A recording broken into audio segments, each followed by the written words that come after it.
So good morning po Ma'am Loretta, ito na-assemble ko na po. Yung nameplate to follow na lang po kasi ginagawa pa po. So yung gulong niya po mga rubber po yan. Yung battery niya nandito sa loob niyan, 12 volts. So yan, meron yung dalawang tornilyo dyan. Pag tinanggal nyo dyan, matatanggal nyo na yan, makikita nyo na yung battery 12 volts. So leather seat po ito, may kasamang seat belt. So open doors po yan, ganyan lang po. Yan, nakita nyo yun, unhydraulic po yan. Sa kabila ganun din. Yan. Kusa na po siya ng umano. Kasi hydraulic siya. Yan. Pag sinarado nyo, gano'n nyo lang. I-press nyo lang gano'n para masarado. Yan. Tapos yung dito ko lalagay mamaya. Yung nameplate. Pag nagawa na po. So may kasama yung ito. Side mirror. Remote. Tsaka yung charger. Bilog siya, bilog. So yan. So, to continue po tayo, itong remote, ang unang gamit, kailangan siyang i-Bluetooth o i-code or i-pair. Yan, may nakalagay pair. Ang susunod na pair, pag nagpalit na ng battery nito, may battery yan dito, dalawang AAA. So, paano mag-pair? Ipintin mo lang to. Press mo lang yan. Yan lang. Press mo lang to. Yan, press mo lang tong code niyan. Magbiblink yan, okay lang yan. Tapos to, yan. Long press. Nakita mo, nag-steady na yung ilaw. Ano na siya, naka-connected na siya. Ang susunod na connect pag nagpalit lang ng battery nito. Pag hindi nagpapalit, okay lang na hindi na mag-connect. So, forward to forward. So, backward. Forward. Backward. So, ganun po yan. 2-gear motor yan. Dalawang gulong yung umaandar. So, ito S. Napapansin mo, nababago yung ilaw. Pag ganyan, full speed siya, mabilis yan. Pagka ito, pag isa lang, mabagal. Pag ganyan, full speed siya. Then, left and right. Yan.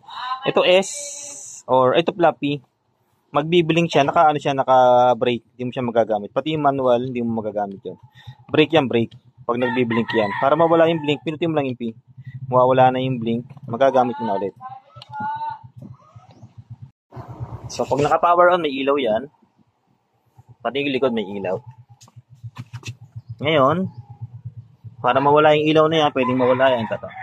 May ilaw dito ito. Pag pinarasok pa ng isa yon, magbiblink yan. Pati yung sa unahan, magbiblink. Pag isang press pa nito, patay na yung ilaw. Sa unang patay pa yung ilaw. Yan. Ngayon, may mga sounds yan. Ito. Pag pinindot pa ulit, yung sunod na sounds. Pag pinindot mo ulit yung sunod na sounds, ito, paatras ng sounds. Yan. Tapos, ito, stop. Pag pinindot mo ulit, play. Ito, yung reading ng battery yan. 12.52. Yan yung reading ng battery niya. Itong mode, pag, yan, Bluetooth. Naka-Bluetooth na yan. Ito naman, yung parang kabayo, pag pinrest mo yan, parang inuugo yung bata. Yan. Parang siyang inuugo. Para mawala yon, press mo lang yung kabayo ulit. Ito, high and low. Mabilis, mabagal. Yun, high and low. Ito naman, meron ding sounds yan. Yan, busina. So, to continue po tayo, ito forward. Pag ginano mo forward, apak yan ng bata. So, forward siya ganun. Pag sa gitna, stop. Kahit apakan ng bata, hindi siya tatakbo. Pag binaba mo ulit, apak ng bata. So, backward naman po yan. Sa charger naman po tayo. So, ito po yung charger niya. Pag nagsaksak tayo sa outlet, magkakaroon siya ng green na kulay, normal po yan. Pag hindi siya nag-green, may problema yung charger. Kailangan may ilaw siya na green. Nagkakaproblema pag lagi na pabagsak. So, ingatan mo mabagsak. Bago mag-charge, kailangan papatayin po ito ha. Ang sisira naman po ito pag nag-charge kayo ng matagal. Dito po ang charging port. Pag nag-charge na kayo, magbabago na yung kulay niya. Magre-red na yan. Ibig sabihin nagka-charge na. Pag nag-green na siya ulit, full charge na yan. Sa unang charge dapat 8 to 10 hours. Tuloy-tuloy yun. Pero dapat ilobat mo na itong unit.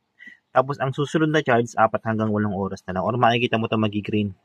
Or, ang pinakamagandang charge, 6 hours na tuloy-tuloy. Pag naka 6 hours, okay na po yun. Pag naka-charge to, hindi mo rin yung mga open.